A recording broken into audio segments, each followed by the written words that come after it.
Explicación espiritual 36. 1.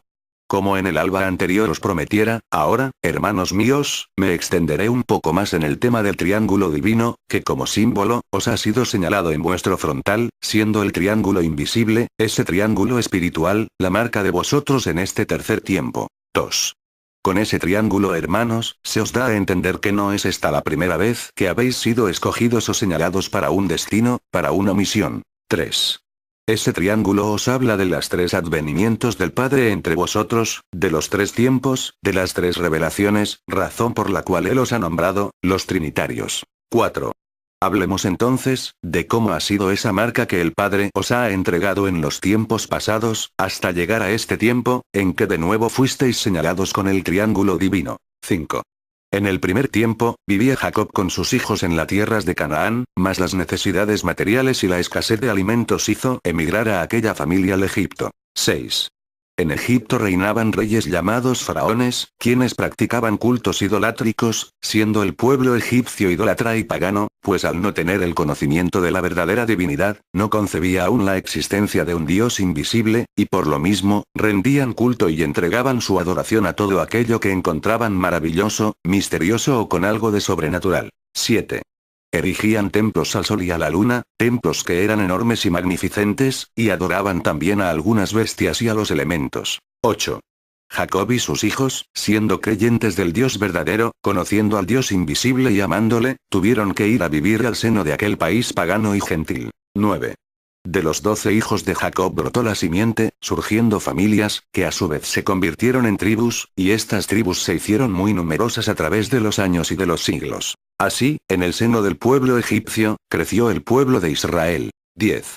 Este pueblo conservó su fe original, su creencia en el Dios invisible y sutil, en el Dios de justicia, en el Supremo Creador. Pero debido a su convivencia con el pueblo egipcio, llegaron a contaminarse con las prácticas y costumbres egipcias. 11. Con el tiempo, habiendo crecido grandemente el pueblo de Israel en el seno de los egipcios, un faraón temió una sublevación, y entonces le convirtió en su esclavo, cargándole de pesadas cadenas, de las faenas más cruentas, de las labores más pesadas, las cuales fueron adjudicadas a los israelitas, empleando a estos en la construcción de templos dedicados al culto idólatra. 12. Mas Israel, a pesar de su dolor y su esclavitud, permaneciendo fiel a su Dios, tuvo que alcanzar su clemencia y su justicia. 13. Llegó el tiempo de la liberación, y para ello, dentro del mismo pueblo escogido, Dios hizo brotar a un escogido, su enviado, y ese enviado fue Moisés, espíritu de enormes proporciones, de inmensa luz, con una misión sublime con las que dejó, no solo en la memoria de Israel, sino en el espíritu y la memoria de la humanidad, un ejemplo de cumplimiento al Padre, de celo a la ley divina y a las leyes humanas, un ejemplo de amor, de fe y de obediencia. 14. Moisés, en aquel tiempo, fue un vivo reflejo del Padre, y ese hombre dotado de espíritu grande y fuerte, fue el destinado por Dios para libertar al pueblo de Israel. 15.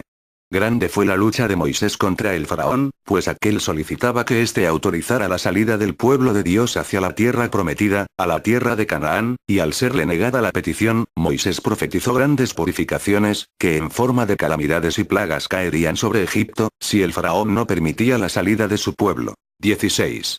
Así sucedió en efecto y, finalmente, vencido el duro corazón de aquel hombre y derrotada la reaciedad de ese espíritu en tinieblas, dio el faraón la orden de que el pueblo de Israel saliese en seguimiento de Moisés. 17.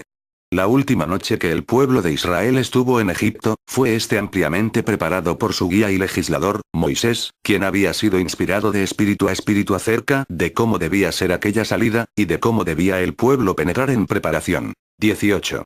Moisés preparó esa noche a su pueblo, diciéndole: Arrepiéntete, Israel, de todas las ofensas que le has hecho a tu Dios, y perdona a los que te han oprimido.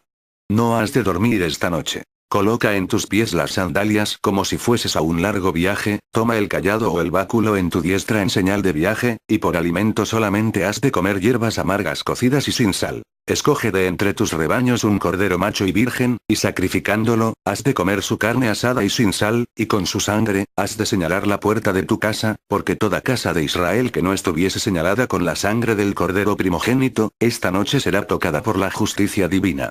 19. El pueblo, obediente, que creía en Moisés como representante del Padre, cumplió fielmente aquellas órdenes, y cuando la medianía de la noche fue sobre Egipto, los egipcios se sorprendieron al ver enrojecidas las puertas de las casas de Israel. 20. Esa, hermanos míos, fue la primera marca con que el Padre señaló a su pueblo, para distinguirle de los idólatras, para apartarle, no de los humanos, sino de la muerte, de la esclavitud, de las guerras, de la tentación, del paganismo, de la idolatría, en fin, de la ignorancia. 21.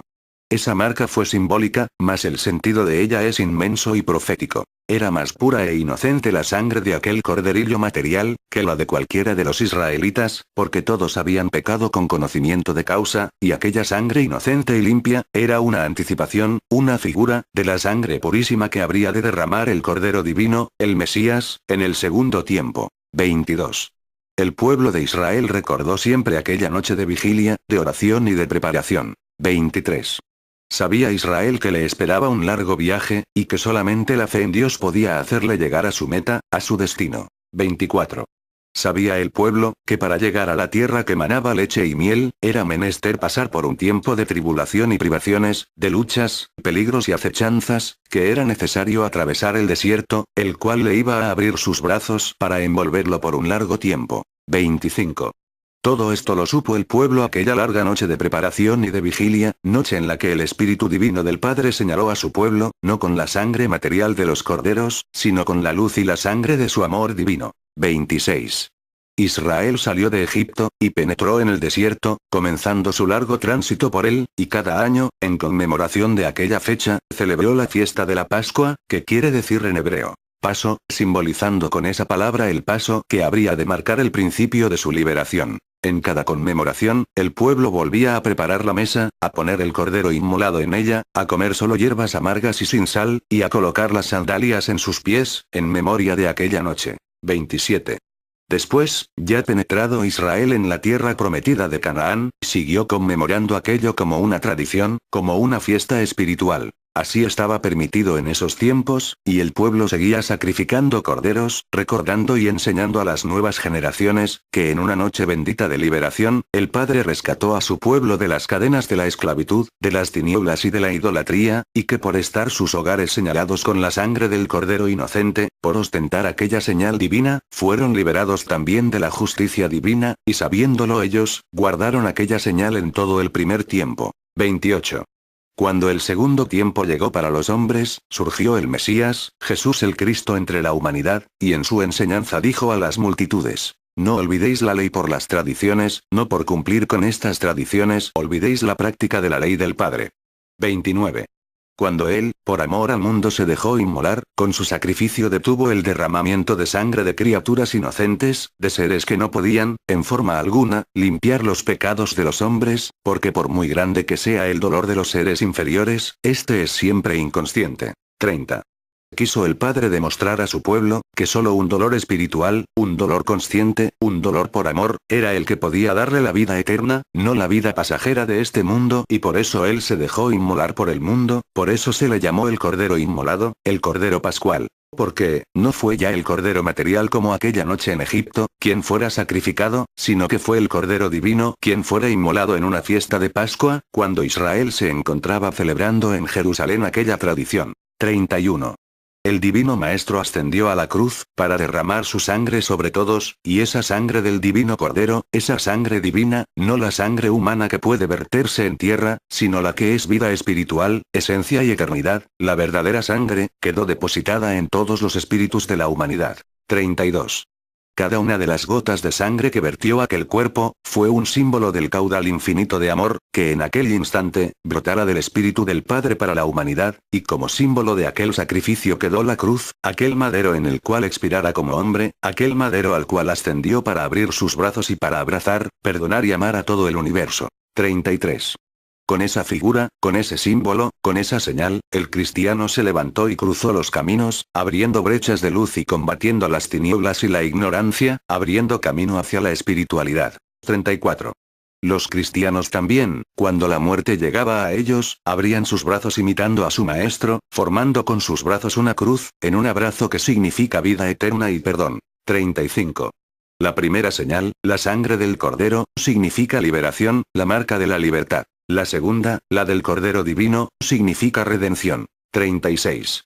Esas señales de los dos tiempos, esas dos marcas, las ostentáis vosotros, porque sabéis que sois el mismo pueblo, el que estuvo en Egipto y que siguió a Moisés, el pueblo que poseyó la tierra prometida, reflejo de la patria espiritual, el pueblo que volvió a la tierra a recibir a su Señor en su segunda venida en Jesús, para recibir también de él su sangre, su señal. Esos sois vosotros, hermanos, que una vez más habéis llegado a este planeta en el tercer tiempo, tiempo en que Dios vino pleno y en espíritu, entregaros la tercera señal, porque anunciado estaba. 37. Ahora el Padre no os ha encontrado reunidos en un solo pueblo, no estáis ya en las 12 tribus formando una sola nación, como sucediera en los tiempos anteriores. En este tiempo, ha encontrado a su pueblo disperso por todos los puntos de la tierra. 38. En este pueblo se encuentran un número de escogidos que tienen gran responsabilidad, pues son destinados para un cumplimiento, y ese número, anunciado desde el segundo tiempo por Juan, el apóstol del Señor, es de 12.000 señalados de cada tribu, que en conjunto suman 144,000 señalados. 39. De ese número formáis parte vosotros, que llegáis de distintos puntos de la tierra, encarnados vuestros espíritus en materias pertenecientes a diferentes razas, pronunciando distintas lenguas, mas sois todos espíritus hermanos de un mismo pueblo, de las tribus benditas multiplicadas por el Padre. 40. Y habéis llegado a esta obra bendita, al seno de estos humildes recintos, pequeños sitios materiales donde se manifiesta el rayo del Señor a través del entendimiento humano, por portavoces y pedestales pertenecientes al mismo pueblo de Israel, por los cuales habéis recibido la marca trinitaria, ya no la sangre material del Cordero del primer tiempo, ni la sangre vertida por el Verbo que se hiciera hombre en el segundo tiempo, sino la marca espiritual, invisible a la mirada material. 41.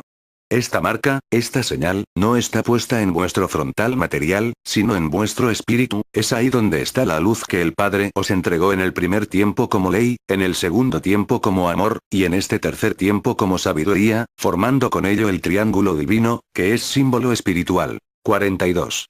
He aquí las tres marcas que habéis recibido, he aquí las tres señales con que habéis sido distinguidos a través de los tiempos y de los caminos de la vida, he aquí la señal y la potestad con que el Padre os ha donado para que los elementos, los espíritus y las cosas todas os reconozcan como el pueblo primogénito, responsable de la paz y de la elevación espiritual del mundo. 43. Por eso sois trinitarios, por el triángulo que el Padre depositó en vosotros en esa marca, mas tened presente que los dones, la misión, el destino, los cargos y facultades que cada uno de vosotros lleva, fueron entregados por el Padre en el instante mismo en que cada uno brotó de su seno, instante en que formó vuestro espíritu, dotándole de todo lo necesario para su desarrollo, evolución y salvación. 44. No habéis recibido dones en este tiempo que antes no estuvieran en vosotros, sino que el Padre os ha revelado y descubierto cuánto os ha donado desde el principio, y la marca, es simplemente la ratificación de ellos, para que tengáis el conocimiento y la certeza de lo que poseéis, y de cómo debéis utilizarlo en vuestro camino. 45. Si queréis poseer la paz en vuestro espíritu, y si queréis contemplarla en todos, si queréis evitar el dolor y la destrucción, y anheláis mirar solo la redención, la dicha, la espiritualidad y el conocimiento en todos, tenéis que luchar y obedecer las leyes divinas, formando un solo pueblo, y honrando la señal con que Dios os ha marcado, señal de amor y de justicia, señal que no puede borrarse jamás del espíritu porque ha sido hecha con la sangre del amor de Dios. 46. Esa marca no está en la materia, porque la materia se fundirá con la tierra, se volverá polvo. El espíritu, en cambio, seguirá ostentando siempre esa señal que el Padre por amor os dio, para que fueseis reconocidos como escogidos, emisarios, como enviados del Padre, como ejemplo y mensajeros del Señor. 47. Este pueblo ya no ha de levantarse dando muerte a los profetas, o desafiando la justicia divina, ya no dará muerte al amor del Padre ni mal ejemplo a la humanidad. 48. ¿No comprendéis aún cómo el Padre ha venido en los últimos tiempos borrando las fronteras, borrando los linderos que en los tiempos pasados os distanciaban? 49. Ya no poseéis aquella tierra de Canaán, no sois dueños de ella, no tenéis nada en este mundo. Por lo que lucháis en este tiempo, es por conquistar un lugar de bendiciones en la tierra espiritual, en la patria prometida en el más allá. 50. Hoy, las 12 tribus de Israel se encuentran mezcladas, y en una misma familia puede haber 5 o más espíritus que pertenecen a distintas tribus. Hay matrimonios en que los dos pertenecen a distintas tribus, amigos que son de diferente tribus, hijos que pertenecen los unos a una tribu y los otros a otra. Así lo ha querido el Padre, para acabar, con su amor, con el cisma tradicional en Israel, dando así origen a la unificación de su pueblo. 51. Mas vosotros todavía os dividís en bandos, en recintos, donde el uno juzga al otro, y esos linderos también se han de borrar, para formar todos los espíritus del pueblo de Israel, una sola porción, un solo pueblo bajo un mismo mandato y bajo un mismo guía que es nuestro Padre. 52. Cuando esa unidad se alcance, cuando hayáis conseguido esa fraternidad y os améis verdaderamente los unos a los otros, entonces habréis alcanzado un alto grado de espiritualidad, y se abrirán las puertas de la nueva Jerusalén, para que a ella lleguen los hombres de distintas naciones y diferentes razas, para que se acerquen a vosotros los mundos espirituales, para que alcancen de vosotros un ejemplo, una enseñanza, una palabra redentora, una caricia y una gota de bálsamo. 53. Será entonces cuando vosotros, así como fuisteis reconocidos en aquel primer tiempo entre los demás pueblos, como fuisteis reconocidos en el Egipto como el pueblo señalado por el Dios invisible, como fuisteis respetados por los elementos, por los mares, por el astro rey, por los desiertos, como fuisteis temidos y respetados por faraones y reyes, como fuisteis reconocidos en el segundo tiempo por el nombre del Maestro y de la señal de la cruz, como fuisteis reconocidos en todos los caminos y en todas las naciones, en este tiempo también os abriréis brecha, para que después de ser combatidos como otros tiempos, el mundo sienta y reconozca vuestra presencia. 54. Reconocerá el mundo que vosotros sois la paz, la luz, y que en el seno de vosotros surgen la inspiración y la profecía, reconocerá también que vosotros ostentáis la señal del Espíritu Santo, su triángulo divino, que sois los moradores, por gracia del Padre, de la santa ciudad, espiritualmente en este tercer tiempo, como antes los fuisteis materialmente en el primero y en el segundo tiempos. 55. Será entonces cuando se cumpla la palabra del Señor, de que en su pueblo, Israel, serán benditas todos los pueblos y naciones, todas las generaciones de esta humanidad, porque daréis al mundo un claro testimonio y un ejemplo innegable de verdadera espiritualidad. 56. Guardad estas humildes explicaciones, y así veréis cómo tendréis mayor comprensión de las cátedras del Divino Maestro, porque podréis penetrar con mayor profundidad en su sentido.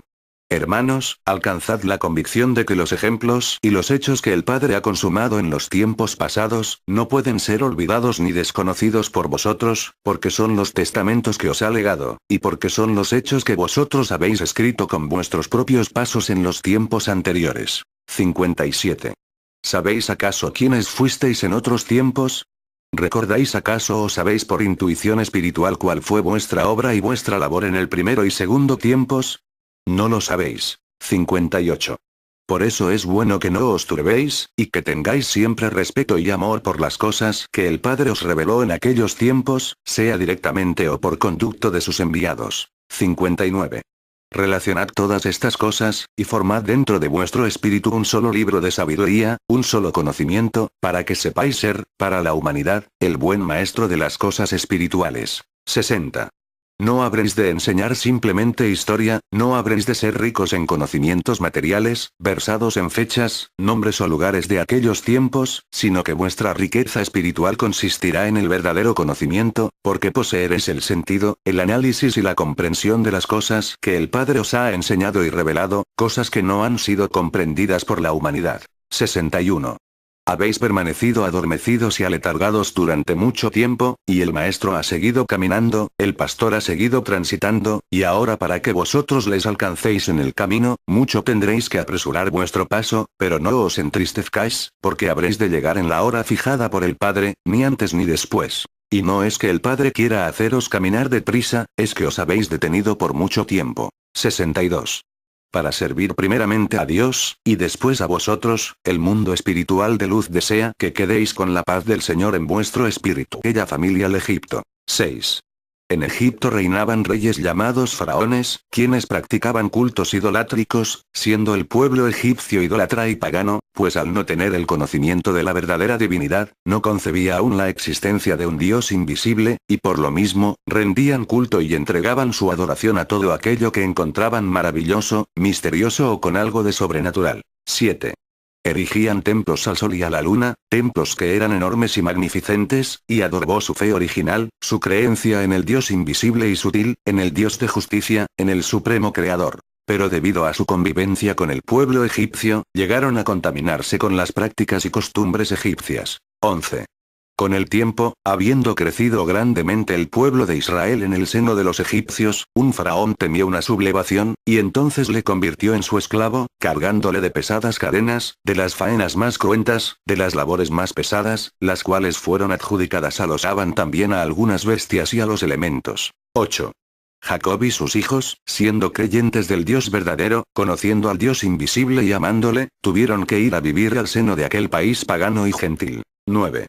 De los 12 hijos de Jacob brotó la simiente, surgiendo familias, que a su vez se convirtieron en tribus, y estas tribus se hicieron muy numerosas a través de los años y de los siglos. Así, en el seno del pueblo egipcio, creció el pueblo de Israel. 10. Este pueblo conservó. Explicación espiritual 36. 1. Como en el alba anterior os prometiera, ahora, hermanos míos, me extenderé un poco más en el tema del triángulo divino, que como símbolo, os ha sido señalado en vuestro frontal, siendo el triángulo invisible, ese triángulo espiritual, la marca de vosotros en este tercer tiempo. 2. Con ese triángulo, hermanos, se os da a entender que no es esta la primera vez que habéis sido escogidos o señalados para un destino, para una misión. 3. Ese triángulo os habla de las 3 advenimientos del Padre entre vosotros, de los 3 tiempos, de las 3 revelaciones, razón por la cual Él os ha nombrado, los Trinitarios. 4. Hablemos entonces, de cómo ha sido esa marca que el Padre os ha entregado en los tiempos pasados, hasta llegar a este tiempo, en que de nuevo fuisteis señalados con el triángulo divino. 5. En el primer tiempo, vivía Jacob con sus hijos en las tierras de Canaán, mas las necesidades materiales y la escasez de alimentos hizo emigrar a